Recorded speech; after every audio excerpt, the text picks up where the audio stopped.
Hi, so my name is Catherine Brock. I am an assistant professor of pediatrics of palliative care and pediatric oncology at Emory University and the Aflac Cancer and Blood Disorder Center at Children's Healthcare of Atlanta. And today we're going to talk about supportive care, antiemetics, pain, palliative, and end-of-life care. Obviously, many of these subjects have their own entire year-long fellowship, so we're going to do a very quick review of many of these important topics. This talk will follow the typical structure suggested by the ABP for the most part, which includes basic science and pathophysiology, epidemiology and risk assessment, diagnosis, and management and treatment. First, we're going to talk about antiemetic management, starting with the basic science and pathophysiology. I would encourage people to think about their choice of antiemetics in the same way that they think about their choice of chemotherapies, which is that you're working to combat a problem through targeting multiple different pathways.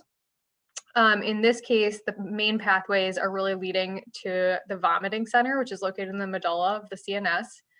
And really the pathways that are going to play into the vomiting center come from the chemoreceptor trigger zone, your higher cortical center, certainly like your vestibular input and cortical input. And then in the periphery, things like mechanoreceptors and chemoreceptors that are in the gut, liver, and peritoneum, as you can see on the bottom of the slide.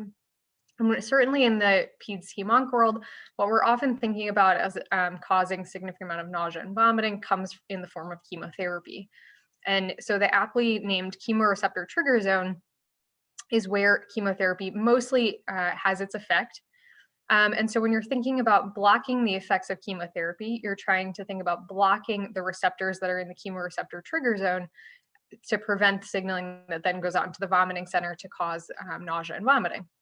The most important receptors that are in the chemoreceptor trigger zone are dopamine, as you can see by D2, the dopamine receptor, 5-HT3 or the serotonergic receptor, and NK1, the neurokinin 1 receptor.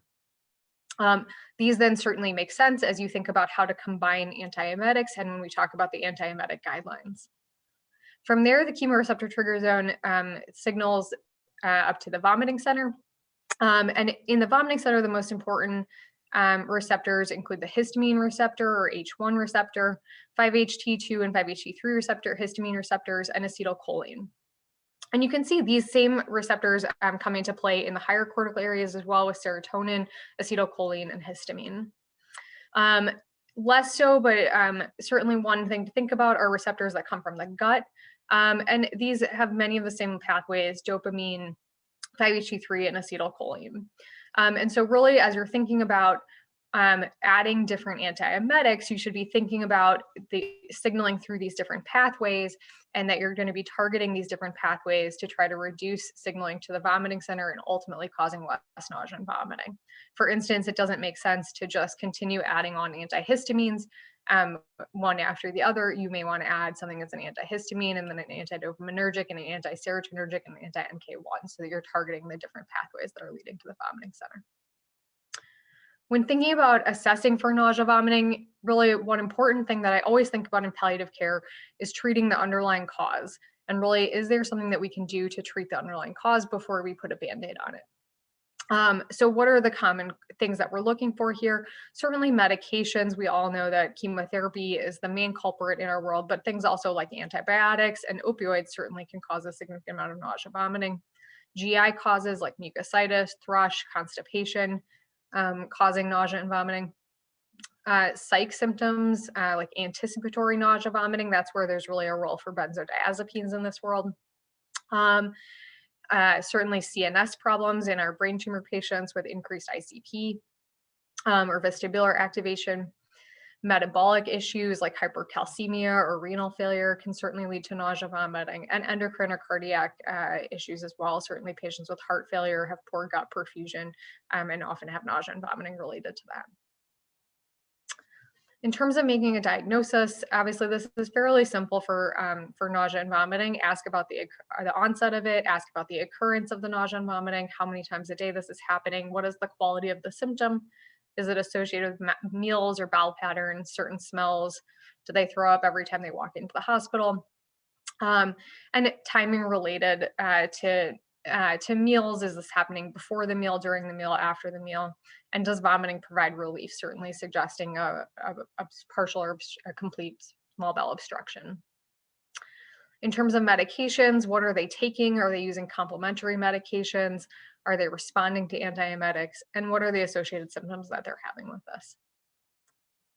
I think really where questions may arise is really around management and treatment of nausea and vomiting. And first, there are many things to do that are integrative and supportive before even getting into pharmacologic therapies. I really recommend that kids eat small meals, that they kind of choose what they want to eat, choose their favorite drinks. They can do things like guided imagery, breathing techniques, self-hypnosis. All of these are very effective around nausea vomiting that occurs in the clinic setting. Certainly on the bone marrow transplant unit, providing good oral care, avoiding discomforting smells, using things like aromatherapy, like peppermint and ginger specifically being helpful for nausea and vomiting, and acupressure. There's a point kind of right here in between the two tendons on your wrist called P6. That's an acupressure point to reduce the sensation of nausea as well. Pharmacologic therapies are numerous for the treatment of nausea and vomiting. The most common ones that we are certainly using are serotonergic antagonists, 5-HT3 inhibitors like ondansetron, granisetron, and palosetron. These are by far the most popular. They also, if you remember back to our slide about the chemoreceptor trigger zone, make quite a bit of sense as to why these work in terms of preventing chemotherapy-induced nausea vomiting. Antidopaminergics like metoclopramide, haloperidol, or olanzapine, which also has some other effects on serotonergic receptors and histamine receptors, can be very helpful. Olanzapine is certainly taking on a larger role as an antiemetic with newer trials that have come out. Histamine blockers such as diphenhydramine, cyproheptadine, or promethazine can also be useful. Certainly, as we thought about where the histamine receptors were in the gut and in the vomiting center. Promethazine really shouldn't be used for children under age 2. And some of these receptors also have other effects. When you're thinking about histamine blockade, many of these also have anticholinergic effects as well.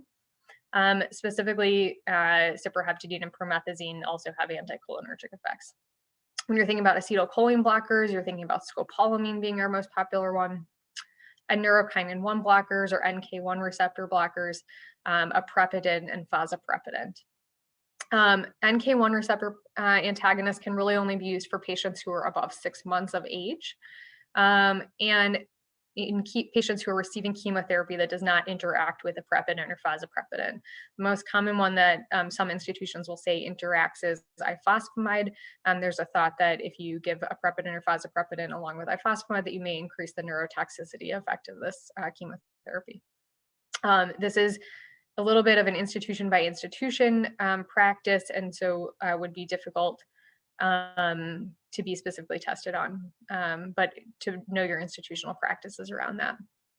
Other things to think about are IV fluids, thinking about steroids for CNS issues or increased ICP. Steroids also certainly like Decadron have a role in delayed chemo-induced nausea vomiting. Dronabinol, which is a synthetic THC agonist, and that can be useful for patients who are having persistent nausea vomiting. Benzodiazepines such as lorazepam really have a role in anticipatory nausea only and probably should not really be used in the prevention of chemotherapy-induced nausea vomiting. And things like octreotide or constipation medications for people who have bowel obstruction or constipation as the underlying cause of their nausea and vomiting. There was a recent clinical practice guideline that was put out in 2017 by Patel et al. About the guideline for prevention of acute chemotherapy-induced nausea and vomiting in pediatric cancer patients. This was a focused update. And really what they did was break this down into high emetogenic risk, moderate emetogenic risk, low and minimal. And in the high emetogenic risk category, what you're really doing is looking at is your chemotherapy of high emetogenic potential. And the way to know that is by looking at the article or really looking at the COG guidelines, breaking down which chemotherapies fall into high or moderate or low risk. And from the high emetogenic risk category, you're really looking at is dexamethasone permitted or contraindicated? If it's permitted, you're going to give that. From there, you're looking at the child's age. So we talked about if the child is over 6 months of age, they are a candidate for aprepitant. if they are not receiving a chemotherapy that's known to interact with aprepitant. So you can see on the very top, what you're really going to end up with is a 5-HT3 inhibitor like granisetron, ondansetron, or palistron, Decadron if you can give it, and aprepitant if you can give it, meaning the kid is over 6 months of age and not getting a chemotherapy that interacts. From there, going downward, if the child is under 6 months of age or the chemotherapy interacts with aprepitant, you're going to end up giving a 5-HT3 inhibitor and dexamethasone alone. If dexamethasone is contraindicated, then you're thinking about, okay, well, what else can we give? If the child is over 6 months of age and the chemo does not interact with aprepitant, then you're going to end up giving a 5-HT3 inhibitor, specifically palositron plus aprepitant. If they can't receive aprepitant and they can't receive dexamethasone, then you'll end up receiving palositron alone. So my kind of simple rules in this are: you're always giving a 5-HT3 inhibitor. If you can give dexamethasone, then you're going to give it based on what the patient's diagnosis is and whether that's permitted. If the child is over 6 months of age and the chemotherapy does not interact, you can give aprepitant. And if you're only receiving a 5-HT3 inhibitor, like if that's the only medication you can get because you've ruled out everything else, then in that case, your 5-HT3 inhibitor is likely to be palistron. So that's kind of my simple rule for how to think about all of this in general categorizations. For moderate emetogenic risk, it's much of the same. If dexamethasone is permitted, then you're going to receive a 5-HT3 inhibitor and dexamethasone. If dexamethasone is contraindicated, then is the child over 6 months or under 6 months? If they're older than 6 months and their chemotherapy does not interact with aprepitant, then they're going to receive the 5-HT3 inhibitor and aprepitant. If they're under 6 months of age or their chemotherapy interacts with aprepitant, then they will receive a 5-HT3 inhibitor alone. Remember, when you're giving the 5-HT3 inhibitor alone without any other medications, it tends to be palositron. For patients who have a low chemotherapy regimens that have a low emetogenic risk, ondansetron or granisetron is fine for the prevention of chemotherapy-induced nausea, vomiting. And if there's minimal emetogenic risk, then you really don't need routine prophylaxis, but you can use a 5-HT3 inhibitor to respond to nausea or vomiting if it occurs. Next, we'll move on to pain management. So really pain, the International Association for the Study of Pain defines pain as an unpleasant sensory and emotional experience that's associated with actual or potential tissue damage or described in terms of such damage, like burning and stabbing pain. There are associated neuroelectrical and neurochemical changes, and it's influenced by emotion or cognitive factors. Most importantly, pain is completely subjective. One person's 10, maybe another person's 3 or another person's 5, but pain is really subjective. If the patient is telling you they have pain, then in their mind they have pain. Pain can really be classified into a couple different ways. There's the classification of nociceptive versus neuropathic pain and acute versus chronic pain, which we'll talk about. Nociceptive pain is neural transmission that's activated by mechanical, chemical, or thermal damage to the body's tissues. This produces a physiologic or endocrine response separate from the cognitive emotional response. Patients often have tachycardia, they become hypertensive, they have activation of glucose counterregulatory hormones like cortisone and growth hormone, epinephrine. They may have muscle spasms and increase in metabolic demands. Nociceptive pain is classically what you think of when someone breaks their arm or they are in a car accident. There's acute kind of nociceptive pain. Sickle cell vaso-occlusive crisis qualifies as nociceptive pain. Having a new diagnosis of osteosarcoma classifies as nociceptive pain. And these tend to be the pain that we think about when we think about kind of the two-step response that we'll talk about in a minute. Importantly, there's not always a correlation between the degree of tissue injury and the intensity of the pain. Neuropathic pain or nerve pain results from abnormal nerve function due to nerve invasion or inflammation of the nerve root. Etiologies to this include many things that we in fact do to patients. So nerve damage from drugs like vincristine or cisplatin or paclitaxel, neural compression or invasion by tumors, physical damage to the nerve, which can occur during surgeries, or sometimes infectious etiologies that attack the nerve roots. Neuropathic pain is usually characterized by people saying that their pain is burning, tingling, shooting. It kind of can be dermatomal. So that's usually the kind of classic definition that you're looking for. Sometimes they describe that it feels like their leg is asleep or their arm is asleep. The duration of pain can really be acute or chronic. Acute pain is usually concordant with the degree of tissue damage. It occurs immediately based on what's happening, and over time it remits with resolution of injury. If you think about someone having surgery, for instance, there's acute pain that's associated with the injury itself or the surgery itself, and then this classically remits over a period of time. Pain can become chronic, where low levels of underlying pathology do not necessarily explain the presence or extent of the pain. This can be perpetuated by factors that are remote from the cause. And certainly we know that environmental and affective factors can exacerbate the pain.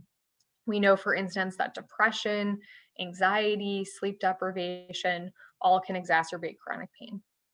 So pain measurement tools should really be utilized based on the age of the patient. Newborns and infants can be assessed using observational behavioral distress scales that are focused on facial expressions, crying, and body movement. Vital signs can be utilized but are non-specific.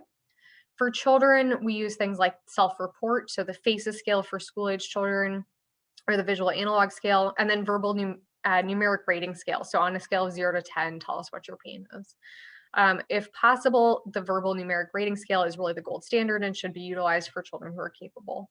In terms of management of nociceptive pain, there are 4 main principles that the WHO guidelines on the treatment of persisting pain in children has really highlighted.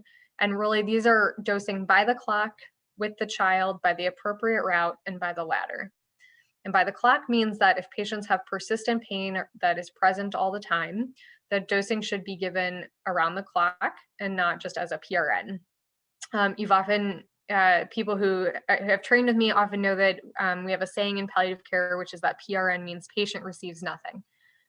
This happens with pain medications, it happens with constipation medications. So really being thoughtful about the fact that if patients have pain around the clock or all the time, they really need medication that is around the clock and not just PRN. Adapt the treatment to the child to make sure that your treatment is individualized to an individual child and their needs. Give the patients pain medication by the appropriate route of administration. This is generally going to be by the oral route, but if they have IV access or they have central access, then IV is also an appropriate route. And then lastly, by the 2-step strategy or by the ladder. What the ladder means is that there's really 2 steps to managing pain. Step 1, or the first rung of the ladder, is for mild pain, and step 2, or the second rung of the ladder, is for moderate to severe pain. There's really no middle step at this point, and moderate and severe pain are really all lumped together into the second step. So in step 1 for mild pain, this is where things can be managed with ibuprofen, acetaminophen, sometimes other NSAIDs or COX-2 inhibitors, things like Toradol. Celecoxib can be considered. In step 2 for moderate and severe pain, these should be managed with opioids. Morphine is the gold standard opioid for the treatment of nociceptive pain in children, but can also include oxycodone, methadone, fentanyl, or hydromorphone. Really, morphine is the weakest of these 5 medications, and really should be utilized as the gold standard unless there's a reason that a child is not tolerating that medication or is in renal failure, in which case morphine should be avoided. Throughout the whole ladder, you should also be considering the use of adjuvants, of integrative medicine, of cognitive behavioral therapy. Is the patient's pain neuropathic, in which case you should be thinking about neuropathic agents instead. But really, these are the 2 steps for managing nociceptive pain.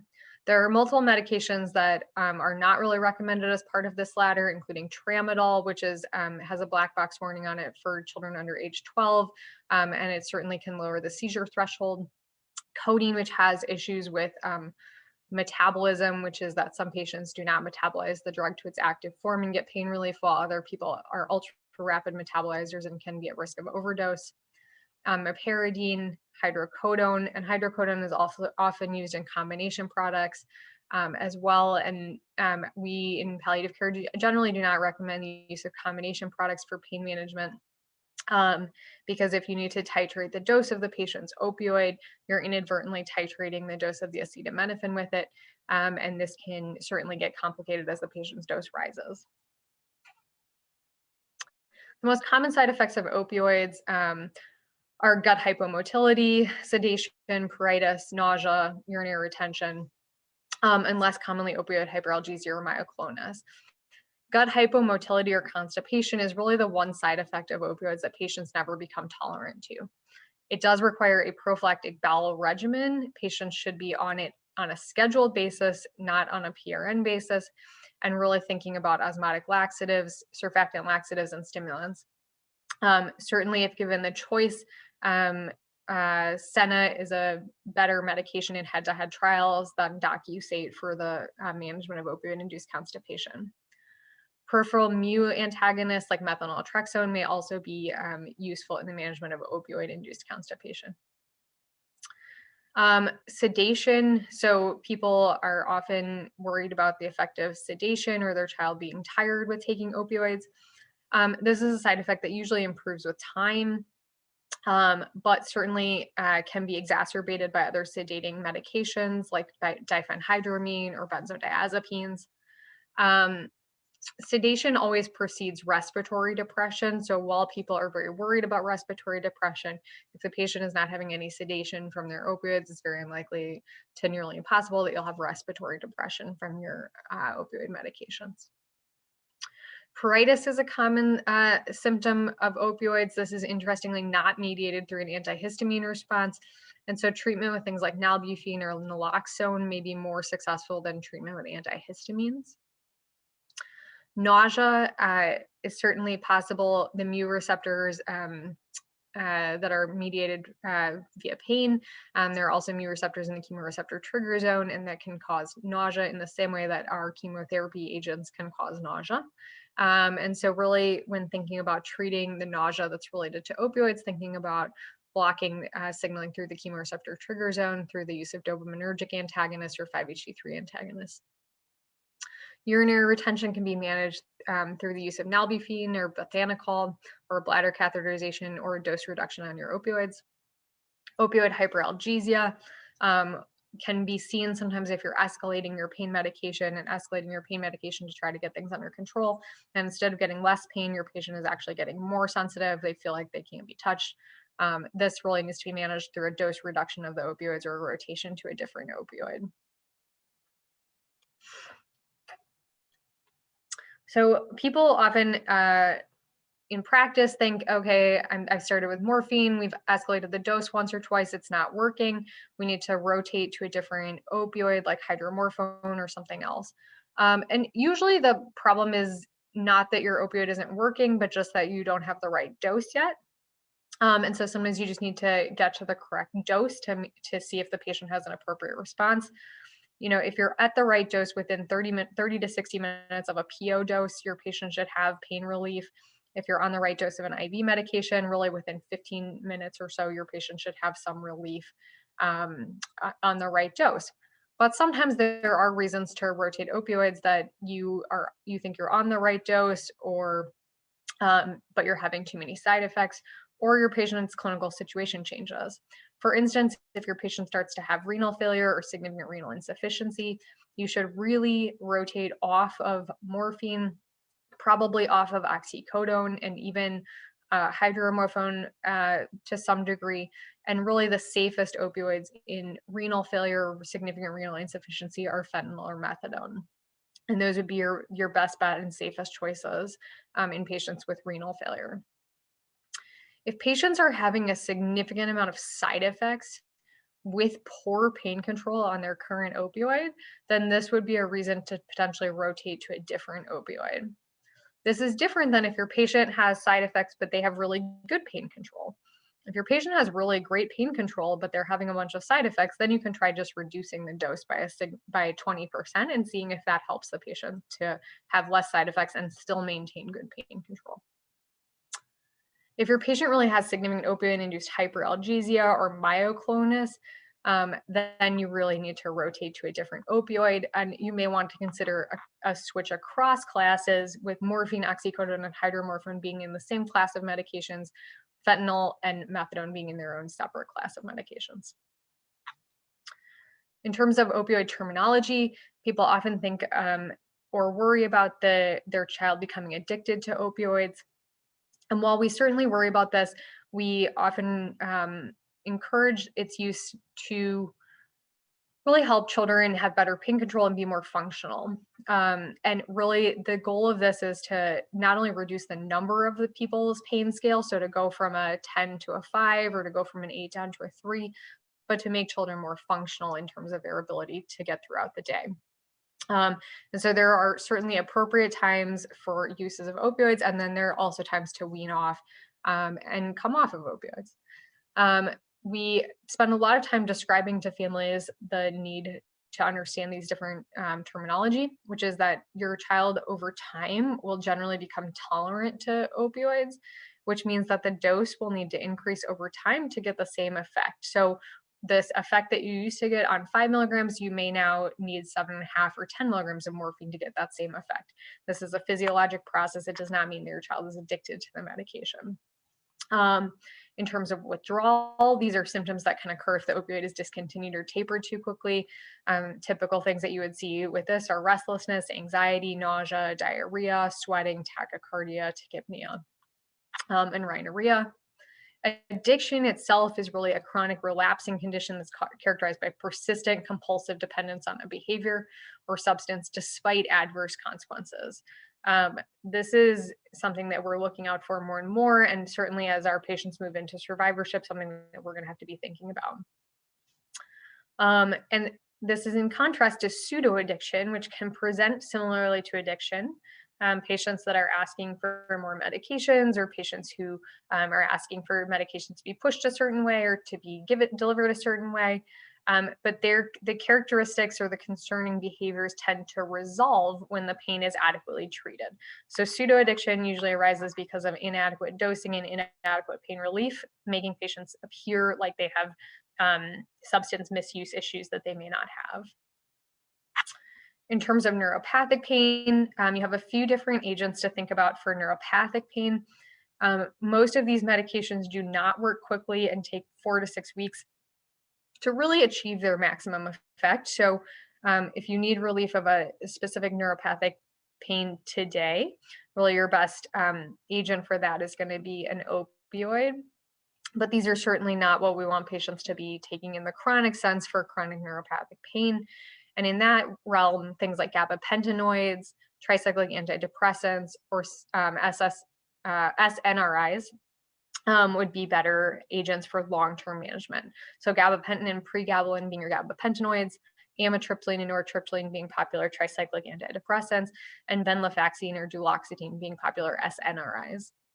The SRIs do not have any real neuropathic pain component, but certainly are very useful for anxiety and depression.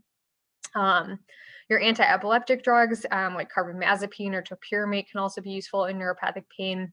Local anesthetics like lidocaine, either through a patch or infusion, or ketamine are useful neuropathic pain agents, certainly generally in conjunction with your local pain team or palliative care team. And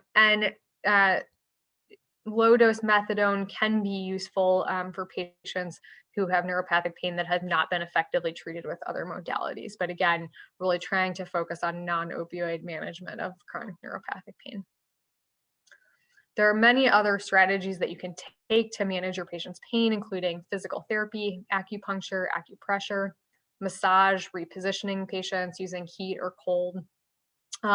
Certainly using cognitive behavioral techniques like guided imagery, hypnosis, biofeedback, psychotherapy can be helpful in management of pain. Interventional procedures like nerve blocks, nerve ablation, or palliative radiation for bony metastases pain. And targeted drug therapy, so like NSAIDs or bisphosphonates for bony metastases, corticosteroids can also be helpful adjunct in pain relief, and muscle relaxants depending on if they're having muscle tightness or muscle spasms, hypertonicity. Lastly, we're going to move on to the palliative care section of this talk. Palliative care is really care that seeks to prevent, relieve, reduce, or soothe the symptoms produced by a serious medical condition or their treatment. The Center to Advance Palliative Care defines palliative care as the subspecialty of palliative medicine. This is really specialized medical care for people who are living with serious illness. It focuses on providing relief from the symptoms and stress of a serious illness, with the goal of improving quality of life for the patient and the family. Palliative care is provided by an interdisciplinary team of doctors, nurses, social workers, and others who work together with your patient's primary team to provide an extra layer of support. It's appropriate at any age and at any stage in a serious illness, and can and should be provided along with curative treatment. The highlighted text is what is pretty important in this definition. CAPC field tested this definition with thousands of patients across the United States, and this is the definition that rang very positively with patients and families.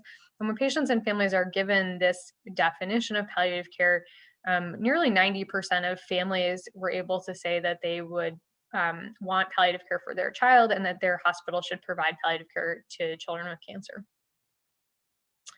And ultimately, this is what led to this in many studies, or what led to palliative care being included as a standard of care in pediatric oncology. So this was published in 2015 as a psychosocial standard of care, that palliative care concepts and teams, if available, should be introduced early in the course of children's cancer course.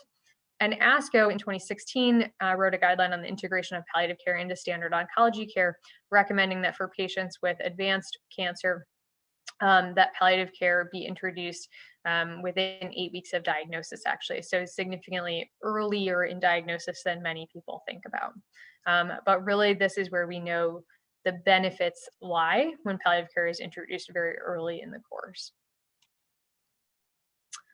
The core ideal of palliative care is really to focus on helping children live as well as possible for as long as possible, and giving them and their family meaningful experiences. And the way to do that is really through open communication, intensively managing symptoms that may arise, providing timely access to care, being flexible to families' needs. We always say we meet the families where they're at, not where we're at. Providing psychosocial and spiritual support, providing patient-oriented and family-centered care, and doing this at any place and any time. There's certainly some misconceptions about palliative care. One, the main one is probably that palliative care is end-of-life care. And while palliative care does encompass end-of-life care, and end-of-life care is part of what palliative care does, really palliative care focuses on the relief of stress and suffering, and that really should be a priority from the diagnosis of any child with a serious disease.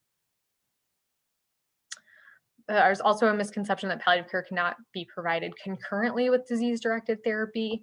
And we know, in fact, that that's false, that palliative care is an extra layer of support that's focused on physical, psychological, social, and spiritual needs. And this can be provided at any age and at any stage of illness. Lastly, sometimes people wonder, is palliative care the same thing as hospice care? And we know that these are two distinct services. For instance, our palliative care team has followed many children and families for years and sometimes decades even, whereas hospice care is really a distinct service that focuses on children or adults with an expected prognosis of less than 6 months, generally focused on comfort and home-based care. If you can answer the question, would you be surprised if your patient died in the next 6 months? And the answer to that question is no, then your patient might be a candidate for hospice care, depending on what you think their prognosis is. In terms of timing of palliative care, this is sort of the old model of how people thought about this, which is that there was the treatment of the underlying, you got diagnosed, then there was the treatment of the underlying illness, and then eventually maybe you relapsed or you progressed, and then there was treatment that focused on supporting the physical, emotional, and spiritual needs of the patient, end-of-life care, and bereavement care. This was really not ideal because it led to an abrupt transition. It kind of played into the fears of palliative care being exactly what people thought it was, which was an end-of-life care team, because they weren't getting involved throughout the course. They were only getting involved when things had shifted to this end-of-life mentality. And so it became a self-perpetuating prophecy, which is that palliative care really became end-of-life care in that regard. And in a more ideal world, palliative care and oncology, hematology work together as part of one large paradigm, which is that you're hoping for a cure, a life extension, or a miracle, at the same time as we're hoping for comfort and meaning, and that we're blending all of this care directed at underlying illness and at physical, emotional, social, and spiritual needs of the child and family. And we're continuously reevaluating this and titrating involvement over time, such that there are points throughout a patient's journey where they may require more palliative care support versus less palliative care support. But that if their course continues in a direction where they are progressing or moving to end of life care, then the palliative care support can just titrate it in an upward manner, whereas we're not meeting them like right in that moment. And so really that things should be helping. It really helps to incorporate all of this all at the same time. That way, we can say we're helping children to live as well as possible for as long as possible. And key components, when we think about this, so if you ask a palliative care team to see your patient, what is it that you're getting? The key components are really that we focus on communication. What is it that families understand about their illness? Tell me what you understand about your child's diagnosis. Focus on their goals of care. What is it that you're hoping for? What is it that you're worried about? What is it that you define as a good day for your child? What does quality of life look like to you? So focusing on families' goals of care. We also focus a lot on medical decision making. So not only around different treatment options, but which one of these treatment options might be right for your child and your family in the context of your goals of care. Thinking about advanced care planning, planning for the end of life. Where is it you want to be cared for? How is it that you want to be cared for? What is it that feels important if time is short? Thinking about code status discussions, focusing on care coordination, coordinating the medical teams, support services, family support services, home care agencies, hospice agencies, to really ensure that patients are receiving the best care. And then really one important component of palliative care is focusing on improving quality of life. And one way that we improve quality of life is through intensively managing symptoms that arise either because of the disease or because of the treatment that we're giving to treat the disease. And symptoms that many people think about that palliative care teams can help you manage are pain is the big one, nociceptive or neuropathic pain. But really, there are many, many other symptoms that we are often thinking about for families and that we should all be evaluating for these children. So many of our children with chronic illness suffer from significant fatigue. They may also have dyspnea, coughs, secretions. They may have significant GI symptoms like nausea, vomiting, constipation, diarrhea, poor appetite, dysgeusia. They may have neuro or psych symptoms. Certainly, I've been managing a lot of anxiety and depression in my palliative oncology clinic, a lot of challenges with sleep. Pruritus, for instance, either from medications or from some of the chemotherapy medications that we give, rashes, things like that. And then the end of life management. So the actively dying child or young adult. And managing the pain, dyspnea, secretions, and delirium that can arise. And when we think about symptoms at the end of life, this was Joanne Wolf's seminal paper from the New England Journal in 2000, where they looked at children who were dying of cancer and looking at symptoms at the end of life and what their parents reported. What symptom they had in the black bars, and then was their child suffering from that symptom in the gray bar. And at least 89% of the children suffered from one symptom, and 51% of the children suffered from 3 or more symptoms. And in contrast to the symptom we think about most often, which is pain, even more often than that, children had fatigue and were suffering from fatigue, and that was the most commonly reported symptom, followed by pain, dyspnea, poor appetite, nausea, vomiting, constipation, and subsequently diarrhea. They then asked in the gray bar, was the symptom attempted to be treated? And in the black bar, was the treatment successful? And as you can see, which makes sense, we most commonly attempted to treat pain and subsequently dyspnea, but treatment was successful in less than 30% of children. And if you look at fatigue, even though it was the most commonly reported symptom, we attempted to treat it and were successful in our treatment very rarely. And so this really led to the jump off point of pediatric palliative oncology and looking at the end of life experiences of children with cancer. And while this is improving, I think this graph is certainly important to remember in your mind that this is the experience of children when we're not really effectively palliating their symptoms. And so really being attentive to these symptoms, asking about them, and not just saying, oh, this is an expected part of cancer treatment, thinking about how can we actually help you to manage these symptoms. And what it takes to manage these symptoms is first recognizing that the dying process is coming, right? And that the dying process is happening. And what are the changes that we're going to see and experience as we move toward the end of life? And in the days and weeks prior to death, what we see are increased somnolence, less interactivity, decreased appetite, weight loss, skin changes, and some respiratory changes.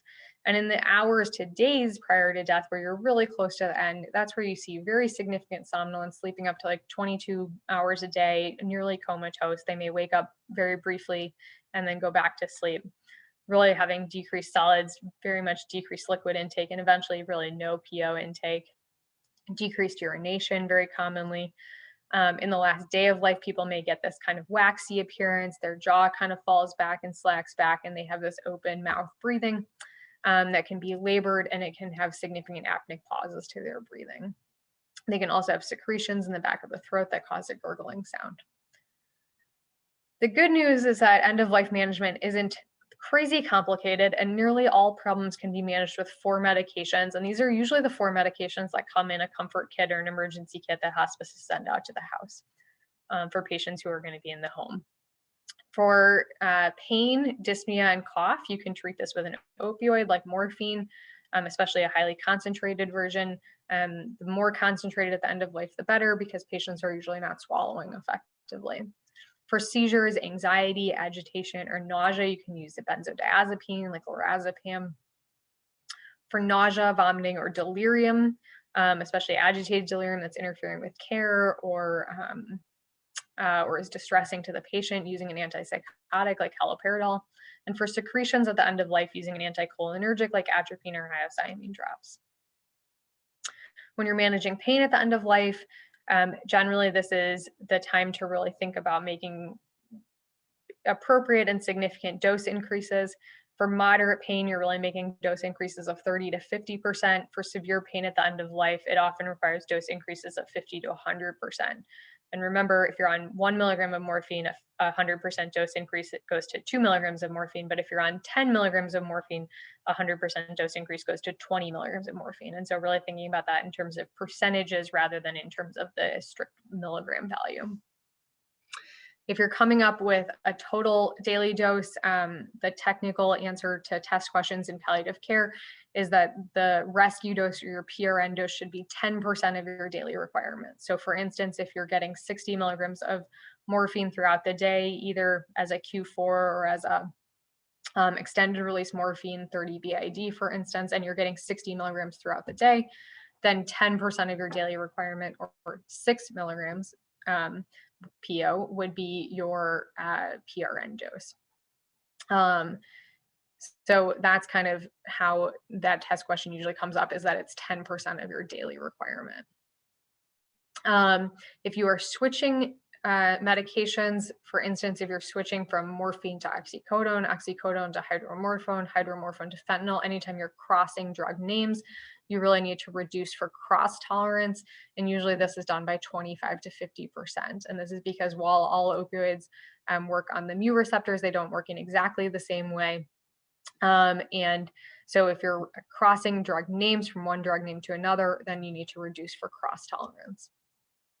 And remember, none of the opioids from PO to IV have a 1-to-1 ratio. So really always looking at an equal analgesic table to make sure that as you cross from one drug to another, you're doing that in the appropriate rate and ratio, and you're using the appropriate conversion. The other rules I have in palliative care for end-of-life management are that generally things that are in patch form are not really great for end-of-life management, where you may need to titrate more quickly. Patches, like for fentanyl, for instance, are really for stable chronic outpatient type pain. They are not really for use in acute or end-of-life titration because they really, once you put on a new patch, it takes 36 to 72 hours to really see the full effect of that. And so you can get yourself into a bit of difficulty if you're titrating someone's patch, thinking it's not working, and then making other titrations separately from that.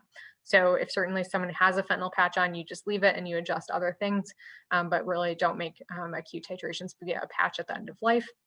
And same with methadone. Methadone is a long-acting medication that cannot be rapidly titrated. You can really increase the dose only every 3 to 4 days because it really takes 72 hours to 96 hours to really get up to your full effect every time you change a methadone dose. And I do not recommend using combination products that have acetaminophen in them at the end of life, because as you need to escalate your opioid dose to deal with pain or to deal with dyspnea, you'll be inadvertently increasing their Tylenol dose at the same time. And we do not need patients to die of liver failure when they do not need to. So generally you want to use a plain opioid like morphine, oxycodone, hydromorphone, fentanyl that does not have the Tylenol component in it, so that you can adjust the opioid as much as you need to without worrying about the Tylenol component.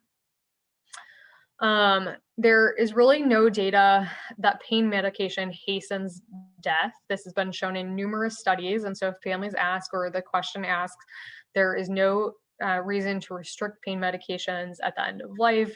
There's no data at all that supports pain medications or opioids hastening death. There's also no ceiling dose to pain management at the end of life. The right dose is the dose that relieves the pain. In terms of dyspnea, this is another common end-of-life symptom. Dyspnea is completely subjective. You do not need to know a patient's oxygen saturation, respiratory rate, or whether they're retracting to know if they have dyspnea. You can either ask the patient if they feel short of breath. If they can't answer, you can look at their face. Do they look calm and peaceful? In their face, that's usually a good sign that they're feeling okay. Whereas if they look startled or scared, or they have a big, like help me sort of look to it, then that can be a sign of dyspnea. And the management of dyspnea are pretty simple. So opioids are very helpful for the management of dyspnea. Generally, a third to half of the pain dose is sufficient. If this is an isolated problem, if your patient is already using opioids for pain, then I would usually just use the same dose as the pain. But technically, you need only about a third of the dose to manage dyspnea as you do to manage pain. You can use a fan to the face, which stimulates the trigeminal nerve to relieve the sensation of dyspnea. This has been very effective in multiple different studies.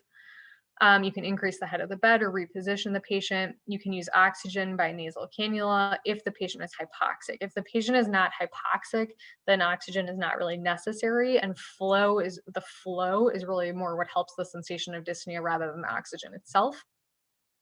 Benzodiazepines may be helpful if there's a significant anxiety component, but generally you should assume that the anxiety is coming from the sensation of breathlessness and treat the dyspnea first. If you're treating the dyspnea through opioids and these other measures, and there's still a significant anxiety component despite doing those other interventions, then you can also treat the anxiety component. And certainly fluid overload can make all dyspnea and secretions worse. And so you should discuss stopping IV fluids or unnecessary artificial nutrition and hydration at this point, as it may be making the dyspnea more significant. Terminal delirium or delirium at the end of life is a more common problem than we probably recognize. Delirium, as in all delirium, can be hyperactive, hypoactive, or mixed. Hyperactive is the one that people tend not to miss. It tends to be agitated. People tend to be out of it, combative. It's the one people think about, of like the little ladies in the nursing home, where they're pulling out their lines, or they're trying to get out of bed. It's usually not the one that gets missed. Hypoactive delirium can be missed. This is where patients just seem more confused. They have decreased attention or altered cognition, or change from baseline. And this has much more of a tendency to get missed than hyperactive delirium. Delirium can also involve hallucinations, both visual and auditory. And remember that delirium, it fluctuates, right? It's a waxing and waning problem. It does not necessarily need to be present all the time. And most of the time it will not be. It may get worse at night or at certain times throughout the day. The management of delirium is really changing a little bit in the world of palliative care, but the mainstay of treatment for delirium is, if you can treat an underlying cause and it's in line with the goals of care, then to treat the underlying cause of the delirium. So is there an infection? Is there a metabolic derangement? Is there hypoxia? Is there something that's going on that's causing the delirium that you can treat? This may not always be possible in the end of life. Nor may it always be in line with the goals of care. Do simple things like day-night orientation, lights on, windows open during the day, lights off, TV off, windows closed at night. Certainly tincture of time and monitoring the patient. And really, if the delirium is distressing to the patient or to the family, or it's interfering with the ability to care for the patient, then consider using antipsychotics like haloperidol. And generally, although benzos may be helpful in some things, this is sort of something to be avoided, as it can make the delirium worse. And certainly anticholinergics, if you remember back to med school, a lot of anticholinergic medications can also make delirium worse, so avoiding those. Secretions are the last end of life symptom to talk about. These are really, it's kind of like the death rattle or gurgling sound that it can occur because saliva is pooling in the back of the throat. I usually tell families that this is just due to the body relaxing and the loss of muscle tone. It's not distressing to the patient, but it certainly can be distressing to people and who are sitting vigil in the room with the patient. And so the best treatment is really anticipatory guidance and reassurance that the patient doesn't feel this, that they're okay. And then to really think about, can you reposition the patient or just move their head in a certain way to minimize the sound? Can you stop unnecessary volume like IV fluids or extra feeds, high volume medications, transfusions, that kind of thing. If you want to dry up the secretions, using medications like atropine eye drops can be given sublingually, or hyoscyamine sublingually can be used. Glycopyrrolate also can work, but tends to be in a volume that is usually too significant for patients who are at the end of life. And lastly, when you're talking to families who are whose child is dying or whose loved one is at the end of life, you want to focus on what families can do. We spend a lot of time talking about the things we're not going to do at the end of life. We're not going to do chest compressions. We're not going to put a breathing tube in. We're not going to be giving any further chemotherapy, right?